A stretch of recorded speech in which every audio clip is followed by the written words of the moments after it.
Hi, everybody. This is Ann Patchett at Parnassus Books. Thank you for listening to Parnassus Presents.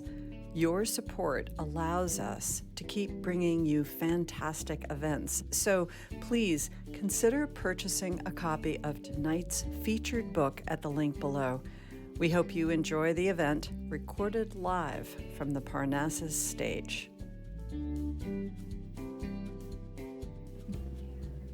Hello, everybody. Thank you for coming out. My name is RJ Witherow. I'm the events manager here at Parnassus Books, and I am so thrilled to see such a great house tonight. We are here to celebrate Graveyard Shift by the international best-selling author M.L. Rio.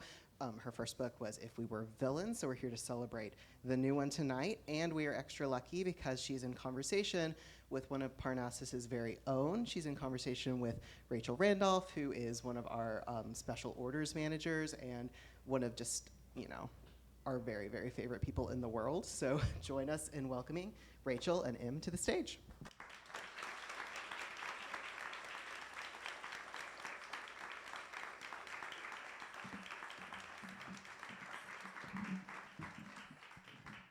Hello, everybody.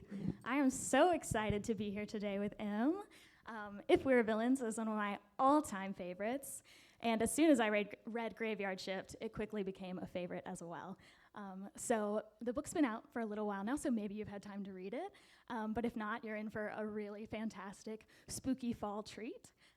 So yeah, let's get right into it. One thing that I really want to ask you about as far as kind of comparing If We Were Villains and the Graveyard Shift, is If We Were Villains is obviously in first person throughout the whole thing, and Graveyard Shift has 5 points of view. And Graveyard Shift is significantly shorter as a novella. And so I'm really curious what the process of writing both of those were, and if one of them in particular was harder than the other? Oh, yeah, that's a great question. I really enjoy kind of playing around with form, and I think that comes from having spent the last 12 years in higher education. You can take the girl out of the academy, but... So when I was writing Villains, I was thinking very much about Shakespearean tragic structure, because that's kind of what that book springs from. And Graveyard Shift, I had never written a novella before. I had never even thought about writing a novella before, and my publisher actually approached me about it. It was this interesting sort of 6 Degrees to Kevin Bacon kind of thing, where Barnes & Noble actually reached out to Flatiron and said, well, we're kind of interested in doing some more novellas. And we had just done a special edition of If We Were Villains that did really well for them. Beautiful cover, by the way. Yeah, that was a fun one. I think that was the inaugural spreages for Villains, and then we realized how much people liked those and decided to do it again. And they said, would M be interested, and does she have anything? So Flatiron asked me that question, and I said, oh, well, let me take a look through the story drawer. And I think, and maybe you can back me up on this, but I feel like every writer has some version of this where you just kind of file away all these ideas that you're like, someday maybe that'll be something, but I'm not ready to do anything with it right now, or I haven't figured out quite what it is. And Graveyard was this thing that I'd been kicking around for a number of years, but just didn't know what the right format would be. And I was like, it doesn't feel long enough for a novel. Maybe it's audio drama, maybe it's a podcast, but I didn't want to be that guy, so I just kind of put it away for a while. And then when they said novella, I went, oh, okay, maybe Graveyard Shift, because I really had always wanted to write a story that could take place in only one night. I wanted to see if I could make it a whole story happen in that short space of time. And how I kind of landed on the structure for Graveyard Shift was I realized I wanted it to kind of feel like a relay, where each character sort of hands the narrative off to somebody else at the end of each chapter. So that was quite a bit different than Villains, which has this very sort of Sherlock Watson dynamic of Oliver being one of the less active players, but he's the one who's kind of constantly observing everyone else, which is partly why he's the narrator. And he's also the narrator because a lot of people say things that they think Oliver is an unreliable narrator, and I actually disagree with that characterization, because unreliable implies that he's deliberately misleading you, which I don't think he's doing. He's just obtuse. He's not unreliable, he's just obtuse. And that's part of the reason that works, is there's so much going on that he is just whoosh. And for Graveyard Shift, I just wanted a different dynamic. And part of it also was Villains is very much about a group of people who are brought together by a common interest, by a shared passion. They all kind of speak this language of Shakespeare. And Graveyard, instead, I kind of went, what if I took 5 like really different people who don't have anything in common except a bad habit and throw them together and kind of make them solve a problem? So I wanted each of them to kind of have their own room to breathe there, which was definitely a challenge with a much shorter book. But something the 2 books have in common, and this is partly just idiosyncratic to the way that I write, is they're very dialogue heavy. Because I enjoy writing dialogue, and part of the reason I enjoy writing dialogue is because I think it actually helps establish character much faster than I can as the narrator, just sort of telling you about this person. It's so much more fun to let them show you who they are in conversation, because like the way someone tells a story is just as individualistic as the content of the story. Because, you know, like, think of 5 different people you know, and if the story is, oh, I was gonna be on time, but then I got a flat tire, your mom is gonna tell that story in a different way than like your college roommate. You know, because your mom might be, I mean, I don't know your mom, but your mom might be like, oh yeah, I was gonna be on time and then I had a flat tire, and your drunk college roommate, Kyle, might be like, oh, dude, bro, let me tell you about this crazy thing that happened. So I feel like letting characters speak for themselves helps me as the writer kind of figure out who they are, because that's such an organic thing. Yeah, and speaking about, you know, with the characters speaking for themselves, and kind of maybe using dialogue as a way to get to know them, I'm really curious, like with this cast of characters in particular, since they're so different, and they don't necessarily have theater bonding them like in If We're Villains, were any of the duos like harder to write? Like were there ever times you were putting people together and trying to get them to interact and like having trouble with it? Or because I will say, like, in talking about it being in one night, like I read it in one night, and it just, the character development in this short novella, it's like a spell. Like I want to know how you did it, because it just works so well. Oh, thank you so much. That's really great to hear, because that was actually the thing I was most nervous about, was like, how do you make that many characters come through forcefully in such a short space? And it was a little bit foolhardy on my part. I'm what I think of as an ensemble writer, which is like not really a thing, but I'm making it a thing. And I think it's because I was sort of like raised in the theater. I've always been part of a troupe in one way or another. And I much prefer stories that are about group dynamics instead of, you know, being in one person's head the whole time. Even Villains, even though Oliver narrates, it's, you know, it's really kind of about the other characters in the story more than it is about him. And with Graveyard, I knew that was going to be a challenge, but I just kind of refused to compromise on that. And I was like, I don't know, is it going to work? We'll see. But once, it was an interesting process of writing Graveyard Shift, because I was sort of unraveling the mystery myself as they were unraveling it. And one thing I wanted was for each of them to play a really active role in the story. I don't like characters who are just window dressing. One of the best pieces of advice I ever got, it was actually from an acting teacher, not a writing teacher, but there's a lot of overlap there. And he said to us, every character should have a motivation, even if it's just to get a glass of water. Like, there are no extras in real life. Every person you interact with on a daily basis like has their own hopes and dreams and fears and failures and whatever. And that's something I think is also important to remember in fiction, is just because you have a character who's on the page for 2 or 3 sentences doesn't mean they're not like a fully formed person. So in the process of kind of figuring out this little mystery, I was thinking about, okay, well, what does each of these characters kind of uniquely bring to the table that is going to be essential to unraveling this? And it did result in this kind of like Scooby Gang sort of feeling of this tag team like crack Mystery Inc. squad. But yeah, whether it was harder or easier to write different characters together, I find that I never really know until I get into the moment. I'm a very thorough outliner in that I like to know where the story is going, because I find it very difficult to pace well if I'm... Really? Yeah. That's really interesting, because I think that reading it, the book has a, I think, near perfect relationship to like the passing of time, because it's in one night and you have the time laid out for each chapter and stuff. So that is really interesting to me that you say that, because it comes across so well. I almost, when I was reading it, I was like, was this written in one night? Like, it reads so, and obviously I know it's not, but it's interesting to think about that you pulled that off. And so I was gonna ask if you had any timing and pacing tips. So that's really interesting that it came across like that. Yeah, thank you. Yeah, well, so it's interesting. I plan the overall structure of the novel. I do not plan individual scenes. Like my outlines look like, a bunch of note cards, and each scene is like one sentence about what needs to happen in that scene, so that the props are in the right place, and it's, I know the scene is doing something to move the story forward, because I don't like fluff in stories. I think if a scene or even a sentence is not doing something to change the state of play, it really shouldn't be there. But again, dialogue is one of my favorite things to write, and I think planning dialogue in advance, for me at least, makes it feel very stilted. So it's an interesting mix of planning and pantsing, because it's kind of like, okay, I know what needs to happen in this scene, and I know where this conversation needs to go, but I never know how the characters are going to get there. Yeah. And I was kind of surprised and delighted by certain pairings that I didn't. One of them is there's a scene with Hannah and Theo together at the bar towards the end, which actually wasn't in the original draft, and it was my editor who was like, I just really want to see those two together. Can we find a way to make that happen? And I went, yeah, okay, let me think about that. And then I ended up moving some things around where that actually solved some plot problems at the same time.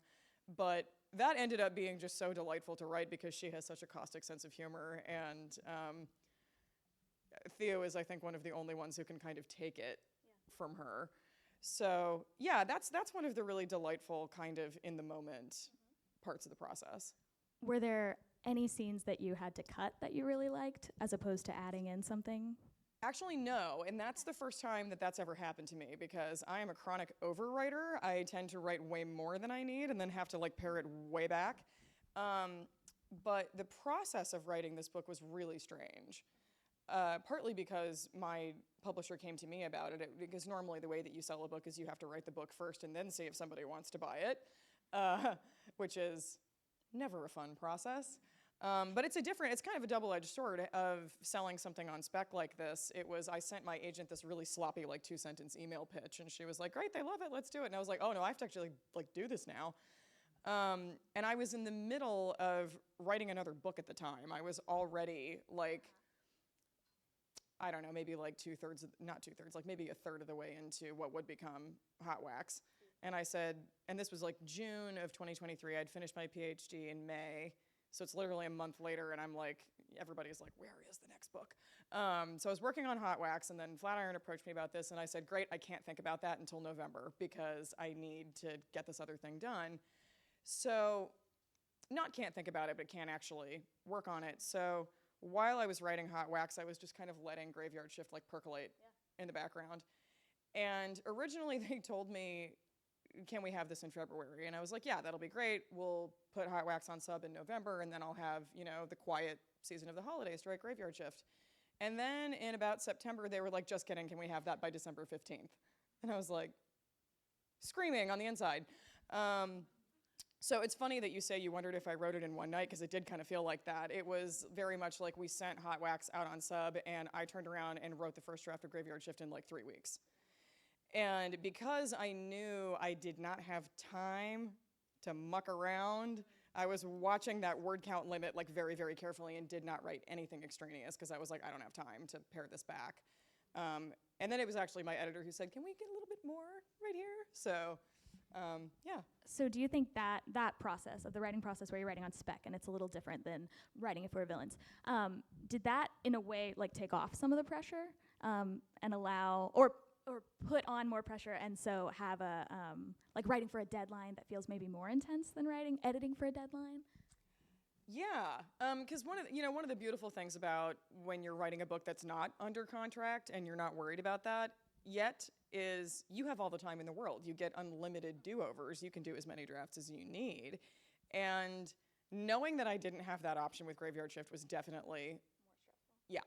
Especially because I was working on another book at the same time. So for really this whole year, it's been an interesting sort of cognitive dissonance of working really hard on Hot Wax and then pivoting to doing some Graveyard stuff, and then working really hard on Graveyard Shift and then having to pivot back to Hot Wax. I just turned in the production draft of that this morning. So congratulations. Oh, thank you.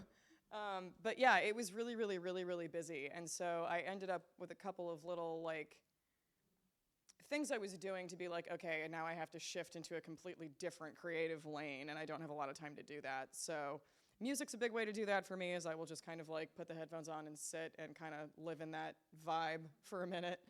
before I try to write it. But yeah, it was a different kind of pressure. It was 2 different kinds of pressure happening at the same time. But again, I spent 12 years in academia, so I actually work really well under pressure. And I was like, I'll get there. We'll get there. Speaking of music, you've got the drink menu in the back of the book, and then a playlist, I believe. So was that something that you got to choose to add in, or did they ask you to do that?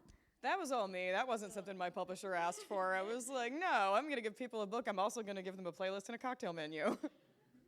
Yeah, just because I was like, it was such a short book that I wanted to give people some extra like little bells and whistles to make it like really fun. And this time of year, I knew that this book was going to be coming out in the fall because we had the schedule in advance, and we were thinking very much about it would be such a good read for this time of year. Not that you can only read spooky books in October, but I was kind of thinking, okay, like this could be really fun. Like we'll give people a drink to make and a playlist to listen to. And I've been a bartender. I've done a lot of music writing, so those are things that I know really well and are kind of key to the writing process, so I figured why not include the reader in that a little bit. And the other thing I loved in the book that wasn't the book itself is the author's note at the beginning, because you talk about your process and stuff in that. And I just think it's a really interesting cherry on top for a perfect novella. But I'm wondering, in that you talk about research and like writing this book that's heavily about mycology and some scientific stuff, and not being a scientist yourself. How do you balance research and scientific accuracy with artistic agency? Oh, that's a great question. Yeah, it's a tough one. And I had a bunch of years when I was in my PhD program where I was writing a bunch of books that were completely unreadable because my agent was like, this sounds like a textbook. Because I was having a really hard time like turning off that instinct to just like research it into the freaking ground. And there's definitely a balance to be struck between like you as the writer need to do all that research so that you're speaking from a place of authority, but the reader doesn't need to see all of it. Like the reader doesn't need to see how the sausage gets made. But you need to know how the sausage gets made. So kind of, emerging from the dissertation oubliette, I was like, I need to learn how to write fiction again. But I did kind of bring all of my research skills with me out of graduate school, and don't tell JSTOR, but they still have not revoked my institutional access.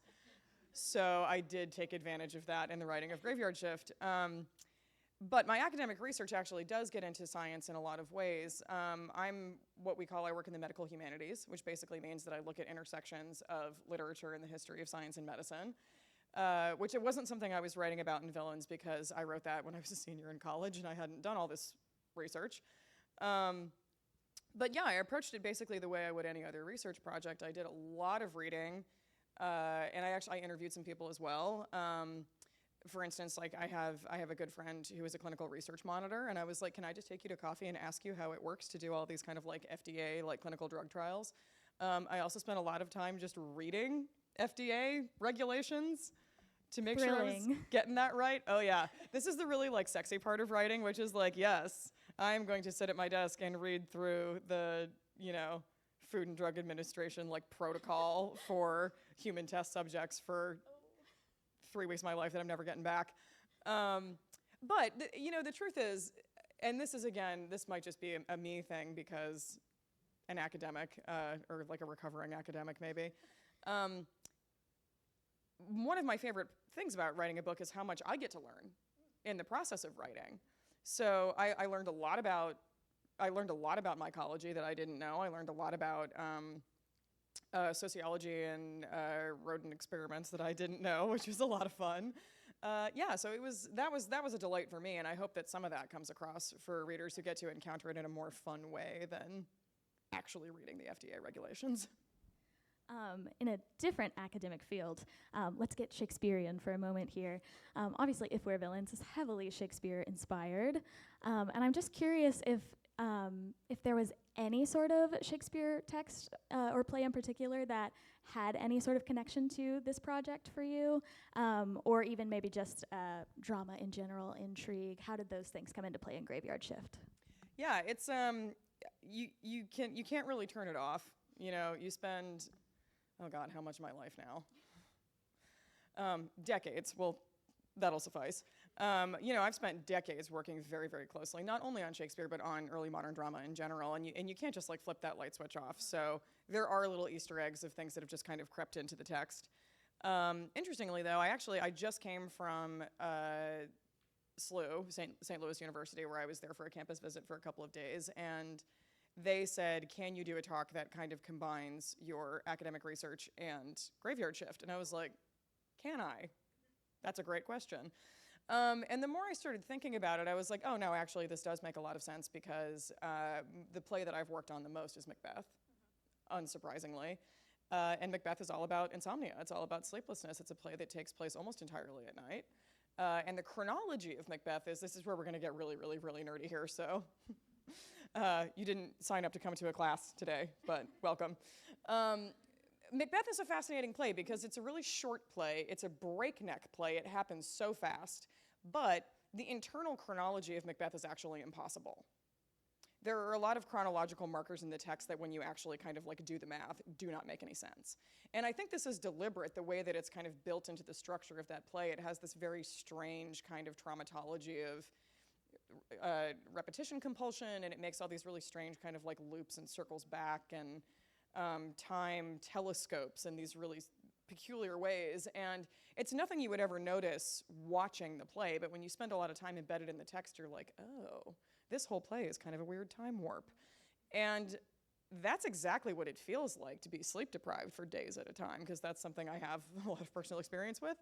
And so that was something I was also thinking about a lot with the writing of Graveyard Shift, is the way that time gets kind of spongy after dark, especially for a character like Hannah, who is kind of chronically sleep deprived, because we have this thing called sleep debt.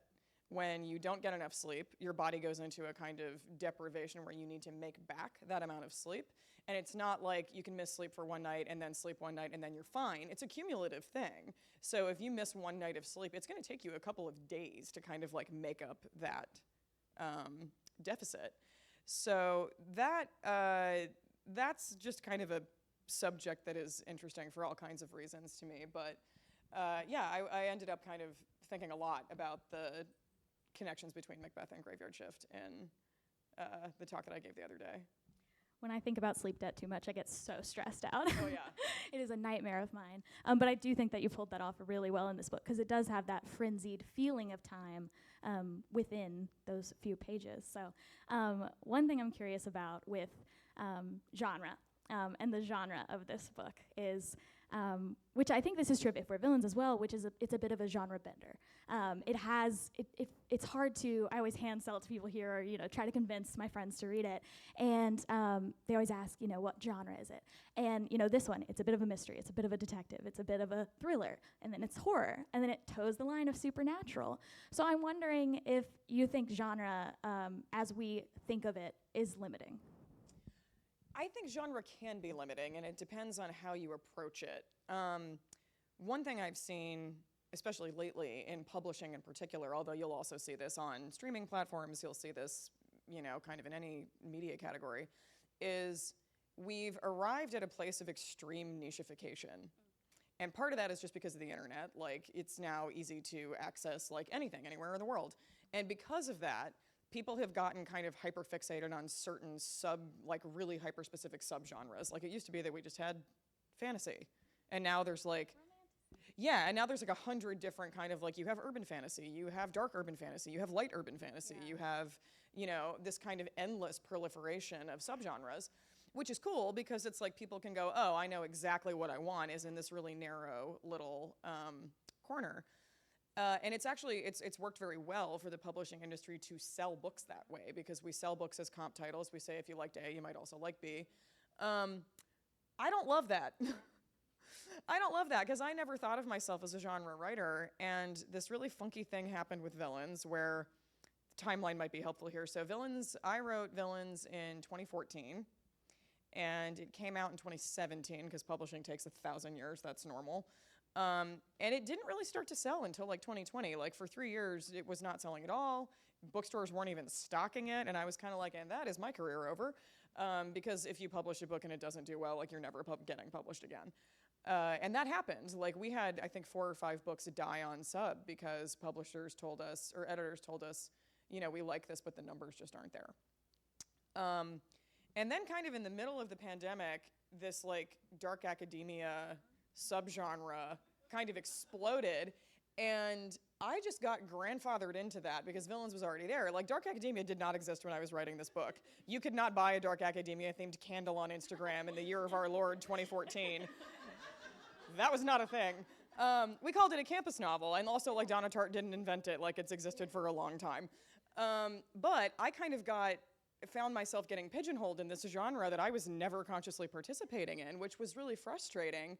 Even when Villains started to sell and we had editors who were interested in seeing stuff that I had to write, everyone was going, oh, but we just want Villains Part 2, and this is not that. And I sort of knew that was going to happen because I'd been in the business long enough that I was like, publishing is always worried about the bottom line for obvious reasons. We're competing with, like Netflix and TikTok and whatever else, Taylor Swift and Travis Kelce and the 2024 election, you name it. So publishers are always eager to latch onto something that is like guaranteed gonna sell books, and when you are sitting in a weird hybrid genre space, that becomes harder to do. However, I stuck to my guns on that one because I was just like, I don't want to write that book again. I already did that. It was 10 years ago. I'm a different person. Also, like, I just spent 10 years in higher ed, and like, Jesus, I need to get away from it, please. So with Graveyard Shift, I kind of wanted to do a campus novel that was sort of a different kind of a campus novel, because the other thing I see with this kind of like hyper nichification is things get tired really quickly. It's the repetition of the same old tropes over and over and over again, and in campus novels in particular, because now I'm on the other side of it where people are asking me to blurb these books constantly, so I get a lot of requests to read books that kind of fall under the dark academia umbrella, even though I haven't really been reading those books for a long time. And one thing that has sort of been something that I've seen in the genre really since the beginning that I found kind of frustrating is this, all of the schools that we see in this genre tend to be like these sort of hyper elite, like rarefied, Ivy League coded kind of academic settings. And that was not my academic experience. I was a scholarships kid at a state school, and then I taught at a big R1 research university for 6 years. And I kind of went, okay, well, where's the representation of that kind of academic life? And I was also interested in people besides the undergrads, people besides those kind of like precocious undergrads. I was like, okay, well, what about contingent faculty? What about the people who have dropped out because they can't handle the student debt? What about people who work on campus but aren't actually employed by the university or aren't students? So I kind of wanted to do a campus adjacent novel, if that makes sense. And then I sort of fell down a bit of a rabbit hole with, once I decided to kind of set it, or at least the start of it, in the cemetery, I started thinking a lot about the Gothic, because I'm a very lapsed Catholic, so when I was in my angsty adolescent phase, I was very into the Gothic and things like, Dracula and Jekyll and Hyde and Jane Eyre and all of Robert Louis Stevenson's body snatching, grave robbing stories. I was a delightful teenager, just by the way. But the Gothic also rubs elbows with science fiction, which was something else that I was teaching while I was at Maryland, because shockingly it's hard to get undergrads to take classes in Shakespeare. So they were like, you can just teach whatever's left over. And I was like, sure, I'll learn how to teach science fiction in 3 weeks. But I actually ended up really loving that class. And I did teach a lot of Gothic fiction because, Frankenstein is kind of like the original science fiction novel. So when I was writing Graveyard, I was like, oh, this is a fun place to kind of use some of my history of science and medicine research and do a kind of neo-Gothic something that's also kind of a campus novel. And then I was about halfway through it where I was like, oh, I think this might be horror.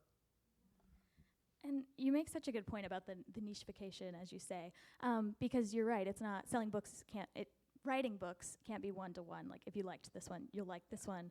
It makes me think a lot about tropes and how we use tropes to sell things now, versus kind of what maybe on Book Talk they'll call like vibe reading, reading based off the vibe. And so I feel like if you like If We're Villains, then you will like Graveyard Shift, because inherently the vibe of the book is just the fantastic writing and the character development, and like you said, those relationships between the characters. And so it's really cool to see the artist and the writer still come through, even though it's not a campus novel, it's campus adjacent. So I just think that's a fantastic point. Thank you. That's really nice to hear because that's like not what anyone in the business wants to hear. They're just like, we want the thing that we know works.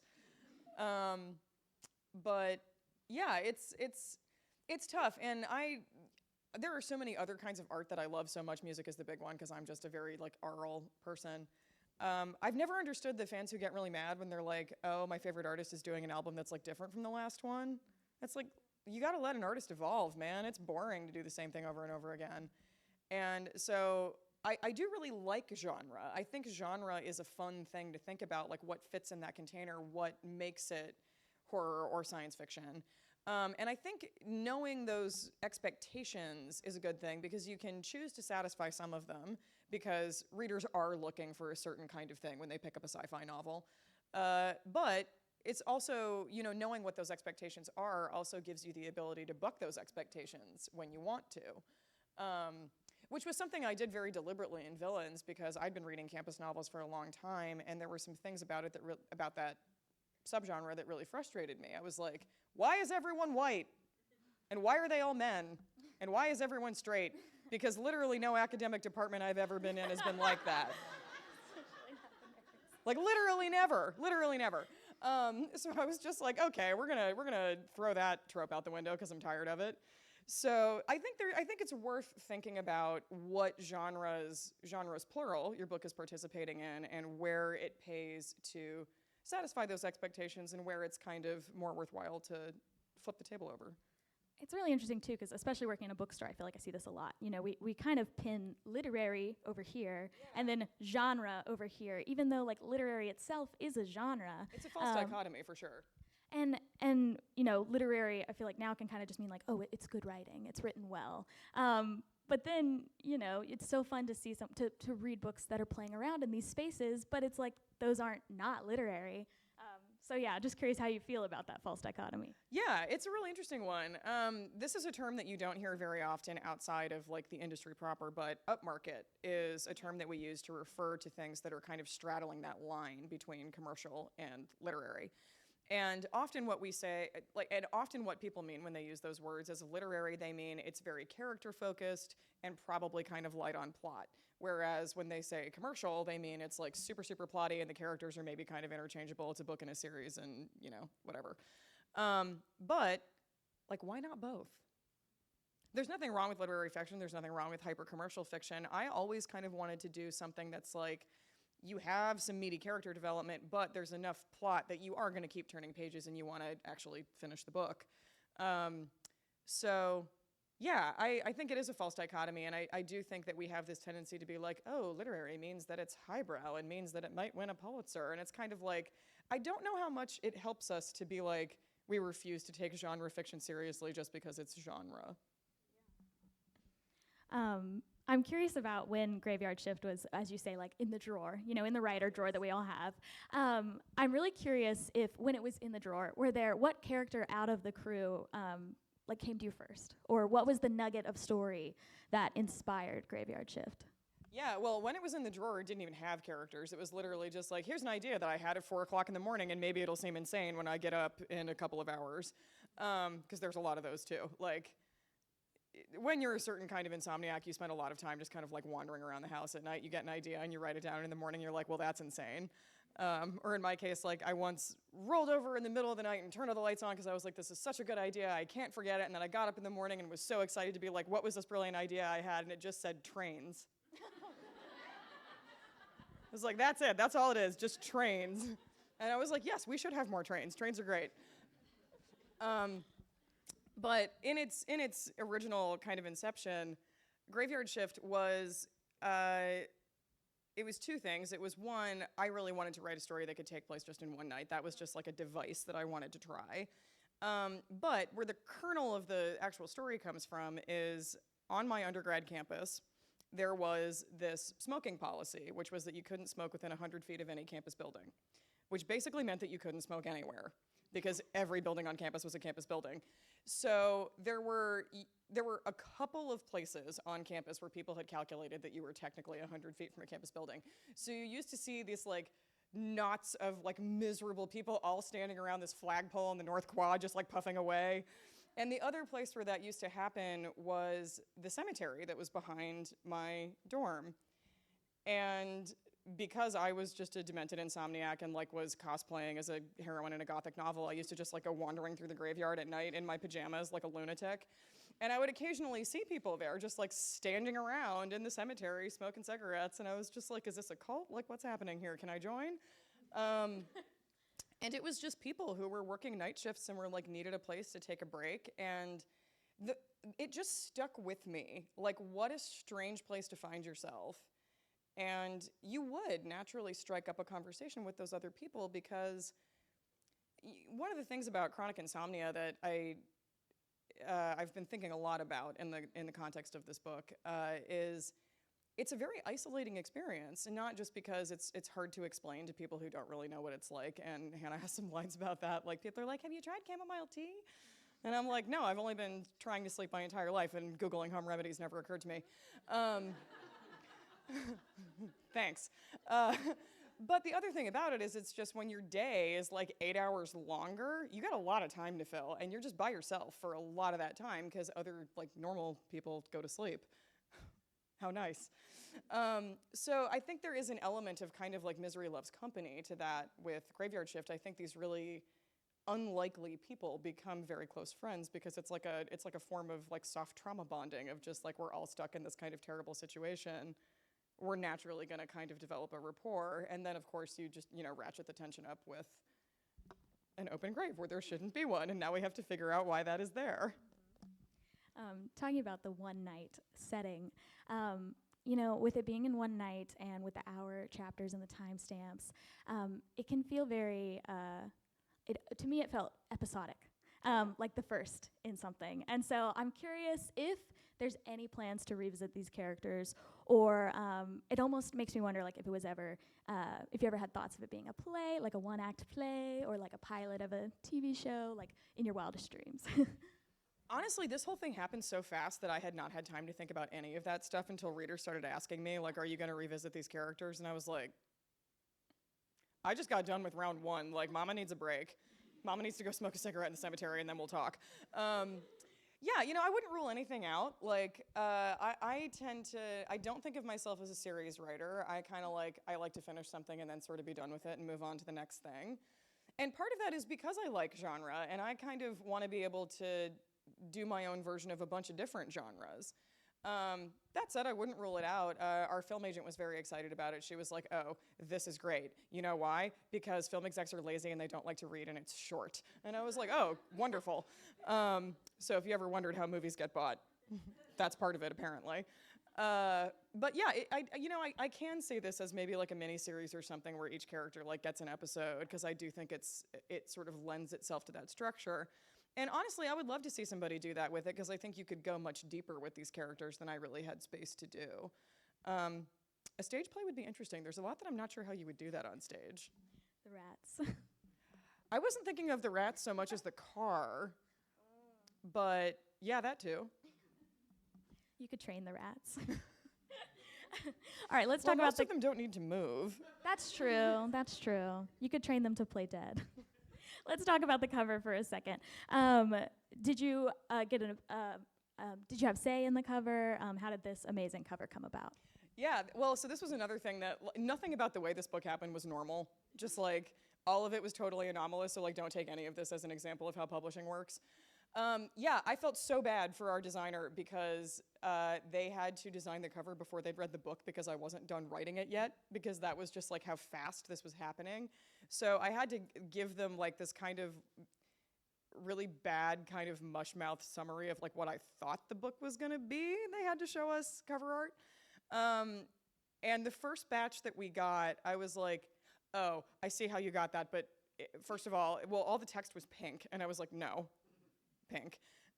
Just because for some reason everyone and their mom is doing hot pink text on covers right now. And it was a mouse instead of a rat, and it was just too cute.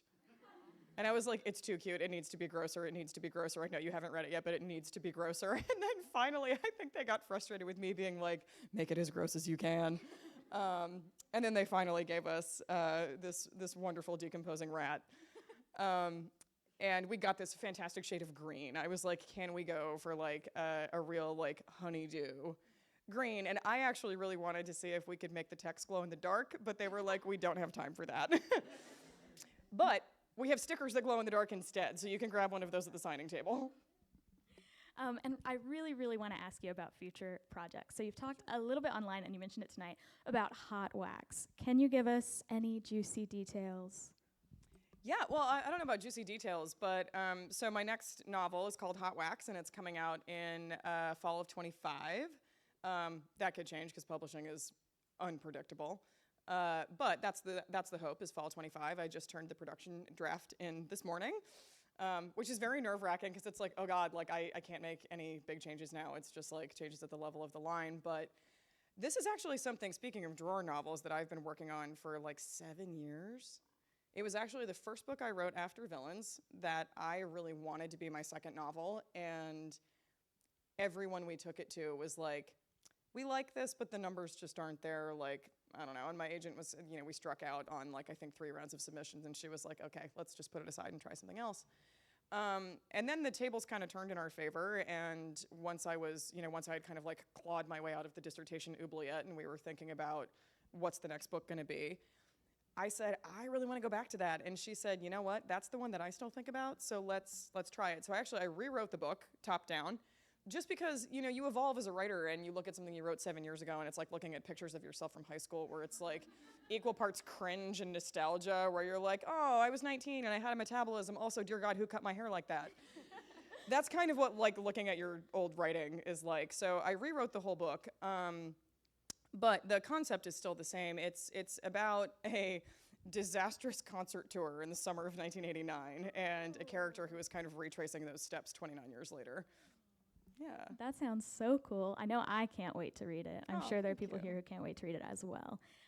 We are going to give some time for audience questions now. I am going to say real quick, we are recording, so just keep that in mind.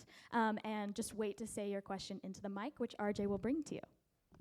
And because I used to be a teacher and I want to encourage audience participation, now is the part of the evening where I tell you that we have some extra little prizes for people who ask good questions. So at the end of this, I'm going to pick my favorite question. Rachel's going to pick her favorite question. You will get an extra little prize at the signing table.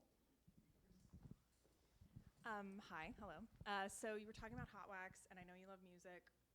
I just kind of want to know if there was like a concert that really was the best concert, there was a moment that really shaped you, or just like a fun one that you're like, this concert like really did something for me.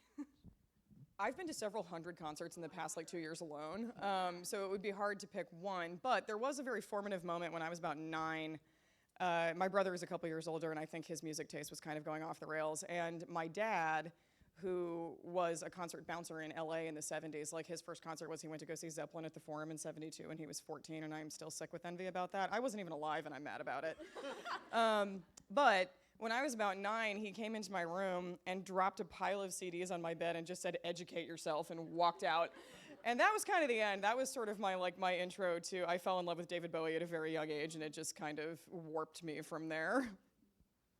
Thank you. I have a question actually more about your academic work, because I'm currently in pharmacy school, so I'm really big in all the sciencey stuff. I was just curious, what did you get your PhD in, and do you actually have any published work from your PhD that we could?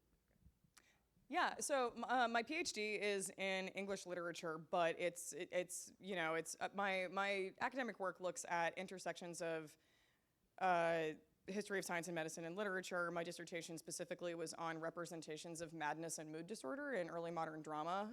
The lay version of that is I write about crazy people in Shakespeare. And I have some conference papers and things like that floating around that you can probably find. If you go on the Folgers website, there's some stuff that I've written there. But my dissertation is heavily embargoed and will be for 6 years because, as my DGS once put it to my cohort, all dissertations are bad, but some dissertations are done. So my dissertation is bad, but it's done. So, someday maybe I will put some more of my research out in the world in a way that is readable, but trust me when I say that my dissertation is not something you want to read. It's not even something I want to read. Other questions? Hello. Continuing with the academia trend, what is the biggest difference you found writing your dissertation versus writing fiction?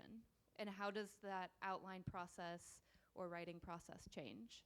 Well, writing fiction doesn't make me want to die, so there's that. That's kind of the main difference. Like, I mean, the thing about writing a dissertation is you are basically writing a 400-page monograph that 3 people are going to read, and it's not going to get you a job. And the whole time you're doing it, you're like, this is so heroically pointless that I want to jump out of the window. And the other thing that sucks about writing a dissertation is, like, when you're a graduate student, it's a very unique form of torture. By the way, if anyone needs to be talked out of graduate school, like, see me after class. My cohort calls me Dr. Don't Do It, because the joke is that I spent 7 years getting a PhD, so I can spend the rest of my life telling people not to get a PhD. The thing about a dissertation is it should be your primary focus, and it is always the last thing you get to because nobody else cares. So instead of just like, and this is one thing that I actually really kind of troubles me about the whole dark academia thing, is it tends to, not always, but tends to kind of uncritically romanticize the academy in a way that I think is really dangerous, because it's going to result in a lot of people applying to graduate programs going, oh, we're going to be sitting around drinking tea in our elbow patches, and it's like, no, babe, you're going to be teaching 5 sections of English 101, making $19,000 and hating your life. And that's kind of the challenge, is as much as you have to be sort of passionate about your own research to even undertake something like that, when it's like the last thing you're getting to at midnight because you've had to grade 65 papers and you have 3 other jobs because you're not making a living wage, it will make you hate something that you used to love, and that's really sad. And it needs to change. Like, the way we have privatized education and the way that it works in this country and the way we have devalued the humanities in particular means that it's just not, it's inhumane, frankly, what we expect people to do in these programs. So it's a big difference writing fiction, because it's kind of like, this is art, this is joyful, this is something that I don't have to read 5 books to write 1 footnote. I do a lot of research, but it's not the same kind of, it's not to the same level of rigor, and it's also not nearly as soul-sucking. So, yeah, it's a big difference. Hi. I have a question about genre. Hopefully this doesn't just sound like a repeat question, but maybe just a clarification for me. But I'm super interested in genre, and so I know I haven't read it yet, so that's probably irrelevant context. But you mentioned that as you were writing the book, at one point you kind of thought, oh, like, this is kind of horror. So I'm super curious, like, going into writing, how much do you know, like, this is where this book is, sorry, I'm not even talking into this. This is where this book is going versus, like, finding it kind of along the way, and how much does, like, kind of, I don't know anything about it, so how much does kind of the publishing world play into that, and kind of what you all have been talking about? Hopefully that makes sense. I don't know. Yeah, what I would say is it depends on the project. Because Graveyard Shift happened in such a short space of time, like, we went, June to December, soup to nuts, like, writing the entire book and getting it to production was like 6 months. So Graveyard Shift was a little bit anomalous in my writing career in that I was doing a lot on the fly in a way that I normally don't. But I also don't ever sit down and go, and now I'm going to write a mystery novel, and now I'm going to write a horror novel. I've never conceived of genre in that way. It's much more like, I have a story that I want to tell, and along the way I'll kind of be like, oh, maybe this is actually kind of participating in this tradition, and I wasn't necessarily thinking about that when I set out to write it. Somebody asked me a question the other night at Left Bank that was really interesting, which was about, do you think that your writing is a way of, like, is it catharsis? Is it a way for you to kind of, like, process things? And I had to think about it for a minute because no one had ever asked me that. And it's not something that I deliberately I'm like, and now I shall exorcise these demons through this weird novella. Instead, my writing process is much more like, I have a story that feels really compelling and some characters who feel really compelling, and then after I have a first draft and I'm revising, because that's really where like 90% of writing actually happens, that's when I start to really think about it more carefully in terms of structure and form and genre, and that's where I go, oh, maybe that's what I'm talking about here. Oh, maybe that's what this book is really about. Because you don't always go into a book knowing like, oh, here are all the major themes and here's the moral of the story or whatever. At least that's not how I approach it. So for me, the writing process is very organic in the early stages, and then when I go back and I'm revising, that's when I'm kind of like, oh, this theme is coming to the surface in a way that's really interesting, and I actually think I want to emphasize that. Or this I don't think is serving the story as well, and maybe we play that down. So that's a lot of what I've been doing with Hot Wax over the last couple of months with my editor's intervention. We've been kind of restructuring the narrative around what we've kind of figured out are really the core themes of the book. And what genre is that? I truly could not tell you. Like, it's a road trip novel. It's very much about music, so it's still kind of informed by my interest in performance studies, but it also became this kind of like intergenerational like family drama in a way that I didn't expect.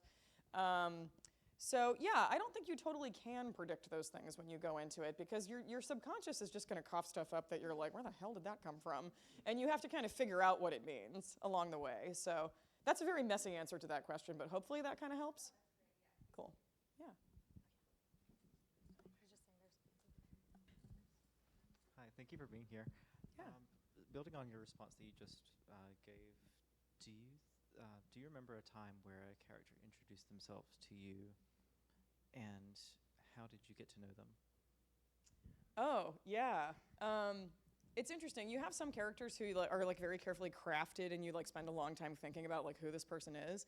And then you have some characters who just come through the freaking wall, and you're like, oh, okay, you have arrived on the scene, and I don't know where that came from. And you know, I don't really prefer one or the other. It's just a different process. Is sometimes you have this kind of like delicious like slow burn with a character, and then you have sometimes characters who just kick the door in.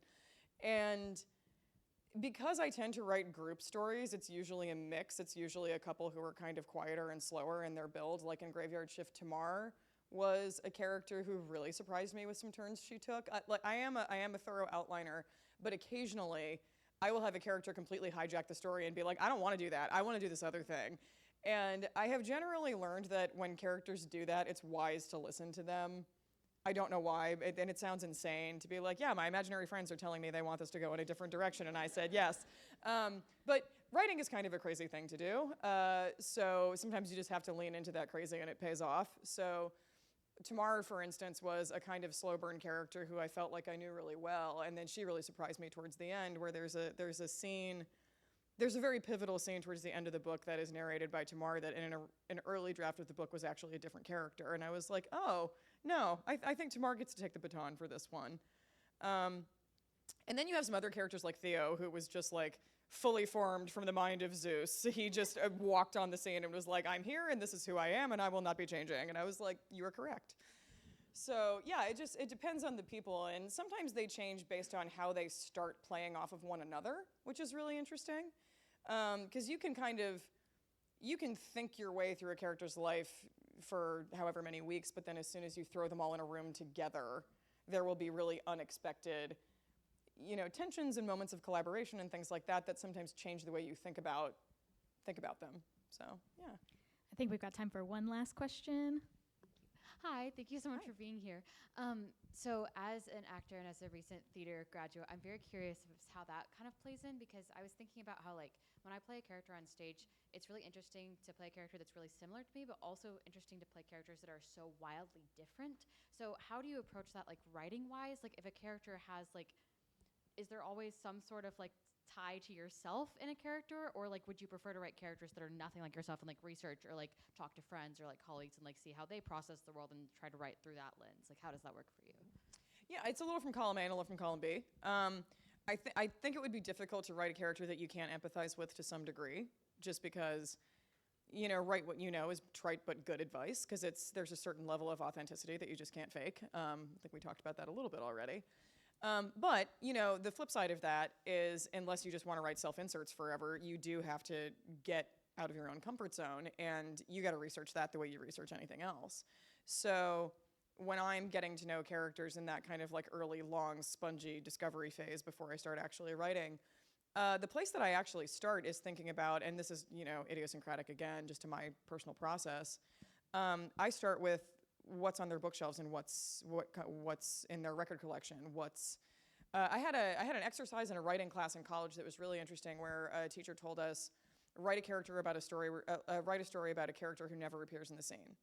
And it was like we just had to write about a space that they inhabited. And like somebody wrote a story that was all about the inside of someone's car, which was so telling, like the stuff that people keep in their cars. You can see their personality really, really quickly, especially because that's a space you don't normally have to share. So it's like you can just kind of go totally feral in that environment. So that's one thing that I always do with new characters is think about what's their stuff? Like, what kind of clothes do they have? What kind of books are they reading? What kind of music are they listening to?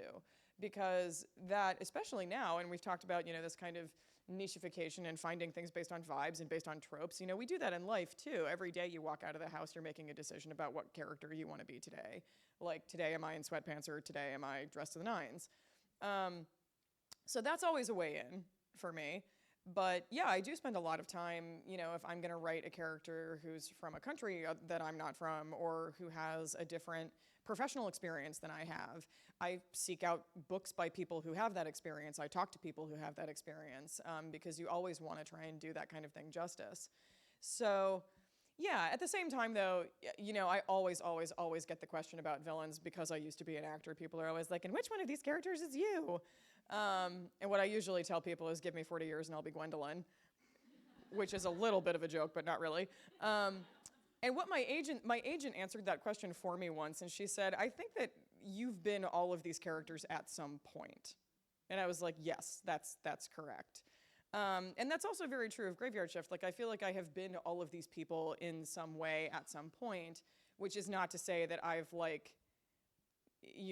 which is not to say that I've ever been, that I've ever had a library science degree, but I have been like really jaded contingent faculty, and I know how that feels. So I think you find points of contact with the people that you're writing, because part of it too is it's really hard to write a novel that you're not intensely interested in everyone in it. Like, you can't write a character that you don't care about in some kind of a way, even if it's a character who is awful, because you need to write terrible people sometimes, and I kind of mostly write terrible people. Don't know what that says about me. But I was going through my notes, my editor and his assistant notes on Hot Wax, and she had written something in the margins that was like, I hate this character, but I feel like I understand him. And I was like, perfect, that's all I need. I don't need you to like him, I just need you to understand him. Because people are never two-dimensional, nothing is black and white, and characters shouldn't be that way either. So I think just trying to find something that is believably three-dimensional is just always the goal, and it helps to have something about that character that you can connect to. Yeah. Well, thank you so much for being here tonight and for talking about Graveyard Shift and If We Were Villains. It just made me want to reread both of them, and I hope the audience feels the same way. If you guys would join me in giving a big round of applause.